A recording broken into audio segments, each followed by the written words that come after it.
You look great. You really look great. My first question would be, how is this camp different from the last camp, and is it different?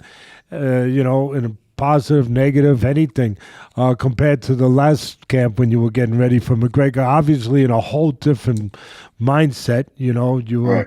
going in there to avenge the first loss. So, how's this camp? Teddy. I'm taking it like I took the last beginning of preparation. I didn't want it. You said revenge, but going into the last fight, the rematch, I didn't want the camp to be about that. I wanted it to be a whole new slate, a whole new fight. Let me try to evolve and be a better fighter than I was. Not even the last fight with him, but just my last fight out. And that's the same thing I'm going into this training camp with, is just trying to evolve. Of course, we're going to look back at the fight, see some things I did well, see some things I didn't, and try to improve. But it's a whole new fight. Every fight I go into, I try to treat it like a brand new fight. I remember telling people were asking, and you were on the show with us, and they were asking before the last fight about your chances. And I remember saying that if anybody thinks that this is the same Dustin Poirier as 6 years ago, they don't understand this game. They don't understand this business. He's not the same guy. I mean, not only has he matured physically in different ways and technically in different ways and grown as a fighter, but he's grown as a person. He's grown as a man. He's not the baby that he was, and I'm not saying that in any derogatory way, but he's a whole different animal now. He knows what it felt like. He knows what he went through. He breathed the air of the high altitude, of those kind of things that you have to breathe to be able to handle it. And he's a whole different person now. So here's my question to you, and I think it's the question that the audience would ask me to ask: is, now that you've gotten that win and that you've accomplished what you've accomplished, you beat one of the great strikers in the game. Uh, is Are you still going to? Is it going to be a positive, or is it going to possibly be a negative? That the urgency, the hunger, if you will, because let's face it, and I'm very happy for you. We are. Any good people would be happy for you because of the kind of human being that you are. That after all those times, you really truly personify earning it. Earning it, doing it the right way, the hard. Nobody could take that away from you. So now you've earned that. You've earned that personally. You've earned that for your legacy, but monetarily, you've earned it to be able to take care of your family now the way that you want to, at a better place. Has, in any way, it's all positive, but in any way, can that take some of the urgency from you, some of the hunger from you? Because that's the question that people are going to ask. No, and of course, everybody would say the same thing. No, but I truly mean that. And my goal is to just keep evolving. If I go into this fight the same fighter I was in the last one, I've done myself a disservice. I need to continue to grow, continue to push myself, and that's the reason I'm fighting, is because I want to find out my ceiling. I want to see what my limits are, and I need to be pushed. And this is just because I beat that guy, I feel the urgency. This is a hell of a challenge. He's a great fighter, an incredible athlete, and now he's going to be pushing himself even harder, trying to get Oh this yeah. one back. So I just know the stakes, and I'm not there yet. Like, to sail off into the sunset with my family, I'm not there yet. I'm in my prime, and I want to keep working towards that. The other thing, and that's exactly what I would expect from a person like you. Keep evolving, keep getting better, keep growing. The journey hasn't ended. We still got Right. some road ahead of us. And And go ahead. like I said, when asked that question, every fighter, everybody in my position is going to say the same thing. I'm still starving. I still want this more than anything. But I can show you better than I can tell you. July 10th. That's when we find out. Yeah, it all comes out in the wash. You're right. Listen, spoken like the person that I believe you to be, and that I admire you for, an honest person. Thanks, man. So you had a brilliant, just a magnificent fight plan.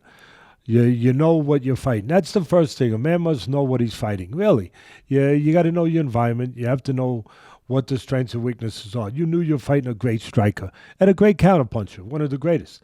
and a southpaw, of course. And so, what do you and your team do? Well, a guy can't be set. In boxing, we always say a guy can't be set to use his power if you give him angles, if you keep his feet moving, right? So in your sport, well, a guy can't be set to use his great power if you destroy his legs. If you take his foundation away, he can't be set. And you did. You went in there just unbelievable, and you destroyed his legs.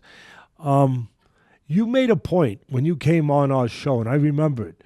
And you said you were even surprised that he didn't defend those leg kicks better, that he didn't turn his leg. If I remember correctly, I'm not trying to be an MMA expert, I'm just a boxing guy. But I think the way you termed it was you were surprised that he didn't turn his leg out more. Now, I would think that obviously if you could use that same strategy, you'd love to because it worked. But I know that you got to be prepared for a plan B and for a different alternative, obviously plan. You got to figure that this time he's going to turn his leg out or do something to deter those ferocious leg kicks that did so much damage. Am I on the ball there? Have you prepared in that kind of way for this one? Yeah, we're starting to. We're getting everything rolling. For me, whenever those low calf kicks first started, getting more popular, and I'm a southpaw, so for these calf kicks to work, it has to be against another southpaw. And I fought Jim Miller back in, a few years ago back in New York at the Barclays Center, and he was the first guy to use them against me. And after that fight, my leg was so damaged, I had a whole new respect for the calf kick, the low leg kick game.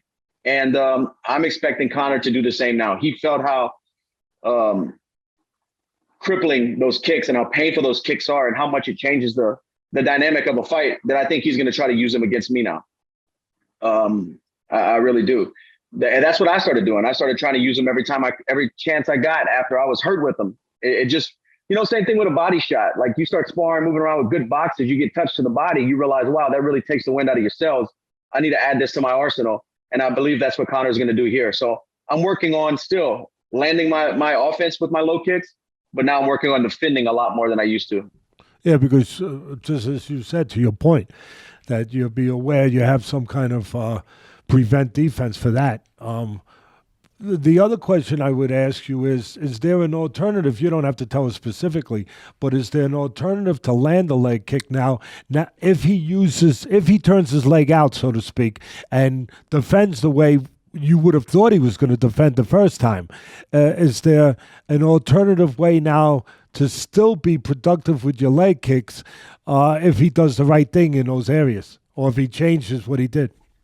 Yeah, and just like in that fight, if he would have started checking those kicks, or if I would have been getting taken down because I was chasing that leg kick, then I would have called an audible and gone with something else. I just used them because they were there. It was damaging him. He wasn't making the right decisions to start defending them, and I knew how much they hurt, and I knew that it was going to change the fight. He wouldn't be able to plant and throw that power. His mobility would be taken away. The same thing in this one. If those kicks are there, I'm going to use them. If not, I've got a tool bag full of tricks that I can't wait to show you guys. If Connor's not listening, Connor, turn off the sound right now. I'd like to.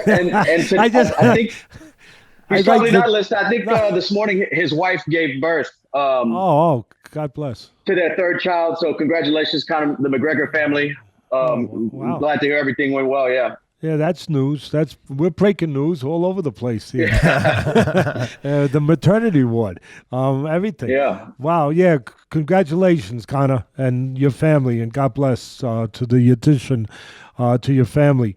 I think right away my head's thinking like a trainer. I'm thinking, gee, if my guy had that kind of impact and results as you did with the leg kick. You know what I'm going to add to the arsenal from an offensive standpoint this time? I'm going to fake the leg kick and come up top.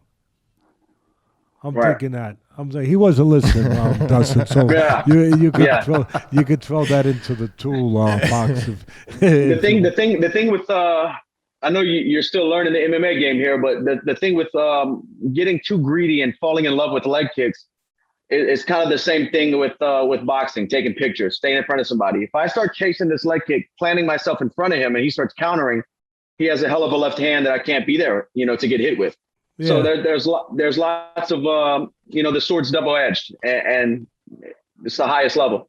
I was thinking, fake it, fake it like just and go up top. Of course, you know what I mean. Yeah. Teddy, you're becoming the Bob Woodward of MMA, trying to get Dustin to reveal his strategy for Conor. No. Investigative journalism. Yeah, no, I would never do anything to hurt him. No, of course not. That's why I told McGregor, turn down the sound for a minute. Hey, before you leave, Dustin, obviously we're all wishing you well, and everything, and I just want to. Can I throw a couple of maybe one or two thoughts of, and again, I ask Conor to just shut off for a moment, so it doesn't go across to him. But can I just throw a couple of what I would think would be pointers from my humble behalf of, if you don't mind this old boxing, guy giving you a couple thoughts. Please do. Going into this fight. I have my pen and paper here, man. Let me get these notes. Here's my thought. Everything is relative. You look at everything as a new slate. And I'm looking at it as the information he didn't have to the information he has. And we touched on it already. And the information he has now is, he's a pretty damn good guy kicking the legs out. So I'm not going to make that available to him this time. So you still have to find a way to keep this great striker off balance. One of the ways, the alternatives, I know you have a million of them, and you guys are really, really good at what you do. But in my humble way, I would give you this one. To keep them off balance, when you can't use the leg kicks, use feints. Yeah. Use little feints to let them think something's coming when it's not coming from here, and like feint the front door, come in the side door. Obviously he's a great counterpuncher, so feint. Get him to prematurely make a move. Feint to keep him off balance, to let him think something's coming. Even feint with your feet. That's a new one for me. Because I'm not telling fighters to feint with their feet. I'm telling them to feint up here. Let them think something comes. A little feint with your leg, just to give them more balance, just to make them maybe shoot something prematurely. And in some ways, it'll give you the same thing you were getting when you kicked at his legs the first time. That's all. Freeze him up. Yeah, freeze him up. And yes, sir.